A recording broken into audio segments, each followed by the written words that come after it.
Well, Linda and I left our campsite down there on the open prairie, and after about 30 miles of dirt road, let me show you where we ended up.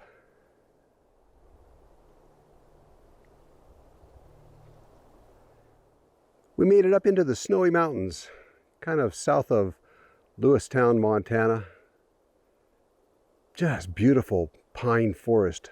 Coming in here, we just 5 minutes before we got to this campsite, we went through a huge herd of elk. Maybe, I think we saw like 50 head, and we could still hear them chirping in the background over here, not too far away, within half a mile or less.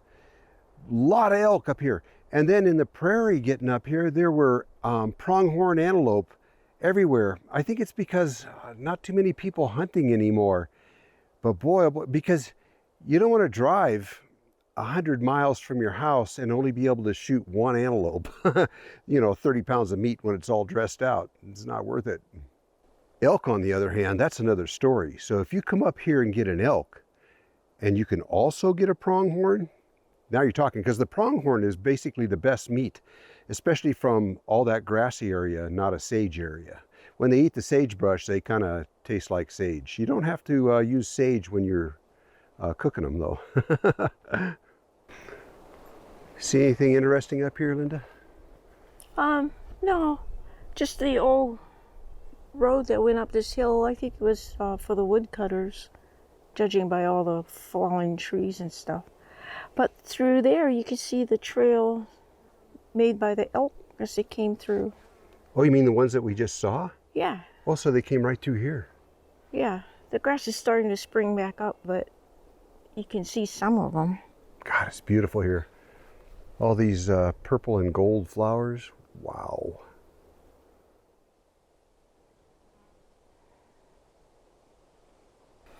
You kind of don't want to step on the flowers as you walk, but you can't avoid them. They're all over the place, so it's impossible to go anywhere without doing that. There's like baby's breath, and I don't know what these blue ones are. They look like a lupine of some kind, or then these great big yellow ones, and wow.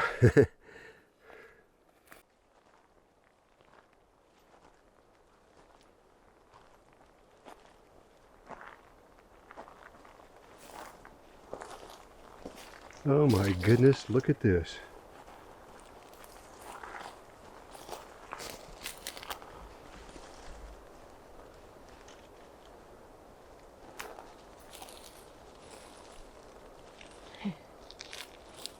This is like something out of Wizard of Oz. That's what I was gonna say.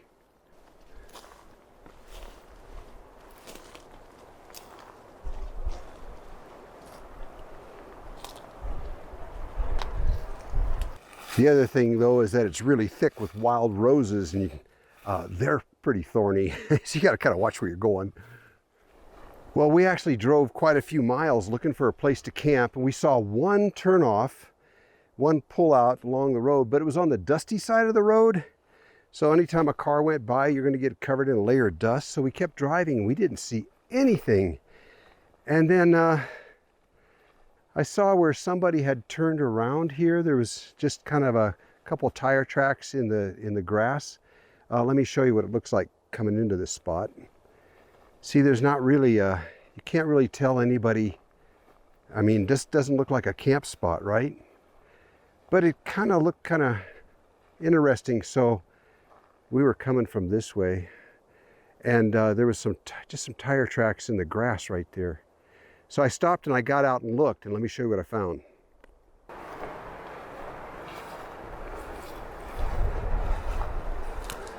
See the fire ring? That makes this a campsite. That's an old fire ring. At least according to what I understand from the National Forest Service, there has to be a fire ring there before you can call it a pre-used campsite. So if the ranger comes around, I'll be showing him the fire ring.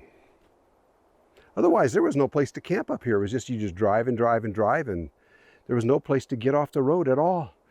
We've been places where we had to just turn around and go right back out. And after all the dirt road we drove on getting in here, we didn't want to have to do that. Looks like we're about to get run over by a thunderstorm. Well, there's no cell signal here at all. And to tell you the truth, I'm about to pull the trigger on a Starlink setup. I don't know if I'm going to go with the RV one, which runs about $130 a month, or if I'm going to go with the residential one, which is right around $100 a month.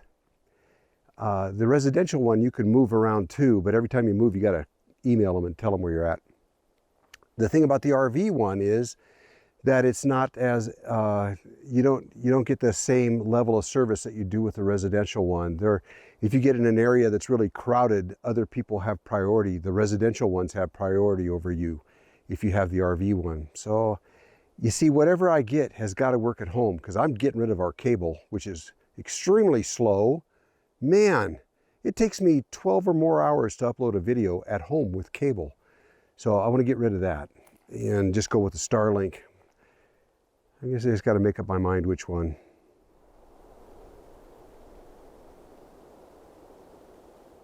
Well, Linda and I have been metal detecting around this fire pit here that we're camped next to, and we can't find any sign of aluminum or pull tabs, bottle caps, anything like that. So this is a pretty old fire ring, this one. Where is it? God, I can't even see it. Oh, right here in the weeds. But what we did find laying on the surface not too far away was this little old-timer pocket knife. Yeah, not a bad find. Nice little knife. Kind of been overly sharpened there, but we can bring him back. Cool.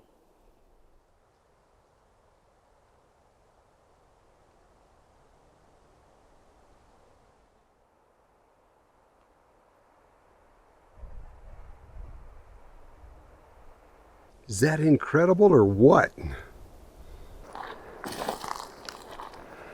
Linda and I got separated for a little bit.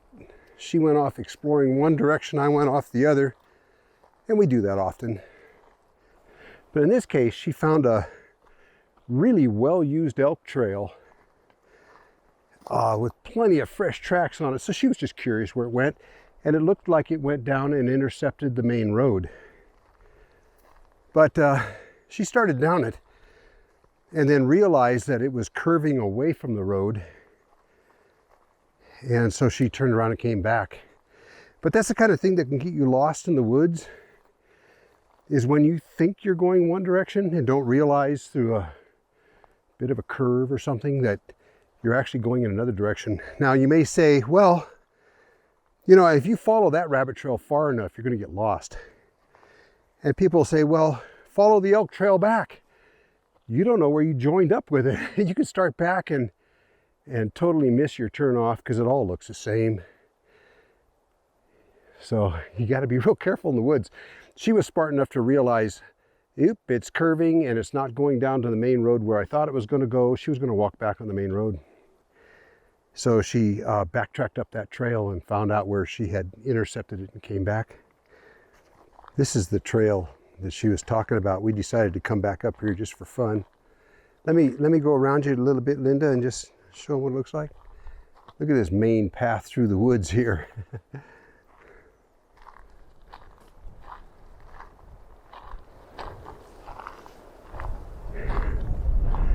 I mean, it's just an easy walk and a very pleasant one. Well, in this case, I did follow the elk trail back, but you know, that person that's going the wrong way, they have to stop and think, this is the wrong way, so I should stop and turn around and go back, which is what most people don't do. Yeah, because you keep expecting a different outcome. You told yourself you're going to come out on the main road, but all of a sudden, an hour later, there's still no main road. So, right. Yeah, and I knew I was going the wrong direction because the sun was in the wrong. Yeah. Should be at my back rather than on my side. Yeah. So, anyway. Glad she made it back. Yeah, me too. I gotta cook dinner. Lots of elk tracks and scat along the way here. Man, the woods are thick. Kind of makes me wonder if maybe I should go hunting this year again. I haven't hunted in years. It got too expensive.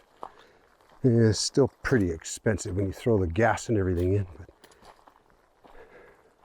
then my son-in-law started bringing home elk meat, so it was like I didn't have to go anywhere. There you can see this one here. It's elk. That's a cow.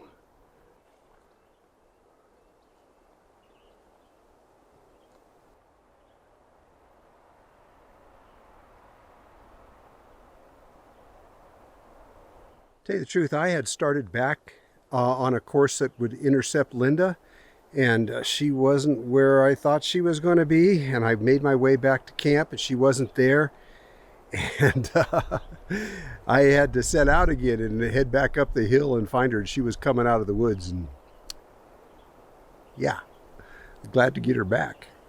Lots of times we carry walkie-talkies. In fact, we were just using them earlier today to back the trailer in, which is something that we got them for, but yeah, we should keep them with us. So we could have been talking to each other. So these are the wild berries, the wild strawberries growing on this hillside where it needs the right amount of moisture and the right amount of sunshine. And in a couple of weeks, or more than a couple of weeks, I guess, if we come back, there'll be this juicy, sweet, most strawberry-like tasting strawberries you'll ever have in your life. You know, one thing that keeps coming up in our videos in the comments section is people ask if we've ever seen anything strange in the woods. And how about you? I haven't. What about even in Hawaii? In Hawaii, it's totally different weird stuff in the woods that I've seen, so... Yeah, talk about that later. Yeah. Hawaii has its own things, but I've spent a lot of time in the woods and I've never seen anything. But folks will ask us, the reason they ask if we've ever seen anything strange in the woods is they're asking about Bigfoot or Sasquatch, if we've seen any sign. And we get asked that quite a bit. And frankly, I never have. Well, we don't disbelieve. The thing is that I saw something when I was younger, but it wasn't in the woods. In 1970, I was watching a TV documentary, and it was on a Seattle TV station. And it was a documentary about a trapper, a person that lived in a small cabin in the woods. And he had taken in a female Bigfoot or Sasquatch and her baby. And I got to tell you that this black and white film, this was not a fantasy. It wasn't fictional. This was a documentary. And it was clear as, you know, those good, crisp black and white films. Well, this film looked like... So what year do you think that film was made? I was thinking, just judging by the dress and the style of the film, probably late 30s. Right. And it showed this female and her baby just clear as day. And you could tell she was not human. That was quite obvious. So I thought at the time, boy, I mean, that really struck me because I had just gotten into hiking at the time. It kind of shook me up. I mean, I had just bought a backpack and some waffle stompers and all that stuff, you know, and I was into hiking. So it did strike a nerve. But I thought, well, all this stuff will come out now because if they're coming out with this and showing this. Right, on the 6 o'clock news. Yeah, it was like that. It was a major TV station. Like Cairo or something. But Como, whatever it is in Seattle, one of the two major stations. Yeah. But I thought, oh, this will all come out now. No, never heard another word about it. I've never seen anything. And then the internet came out. You know, we started getting on the internet about 1996, 1997, and Linda and we got our first computer. And yeah, dial-up. Yeah. And I immediately started researching and trying to find that film. Nothing. I can't find anything. So I asked other clubs, Sasquatch, Bigfoot clubs, if they had ever heard of it. No. They says, if you ever find it, let us know. I can't find it. It's one of those things that has been pulled down or whatever. I'm not going to be a conspiracy theorist. All I can tell you is what I saw and that I can't find it. So if you know anything about that film, if you've ever heard about it, please leave a comment below. Please be respectful, and but be sure and speak up. But you know, the thing about Sasquatch is pretty worldwide. Yeah, like the abominable snowman, the Yeti. Yeah. That's up in the Himalayas and From all over the world. Even Native Americans have Native their own Americans, stories. yep. Well, I know that the Assiniboine up in northeast Montana tell stories about the creature like that. And Right. And then we saw the Native Americans from Washington State. oh, right. That was like the ones on the coast. Yeah, right. Yeah. Yeah. Tlingits or what is it? Something. Yeah. Haidas. Anyways, yeah. it's not exactly something that's only just in one place. Anyways, you guys, call me crazy, but I know what I saw. So if you like the video, please like, share, and subscribe. This is a good place to end this one. Yeah. See you around. We're not crazy.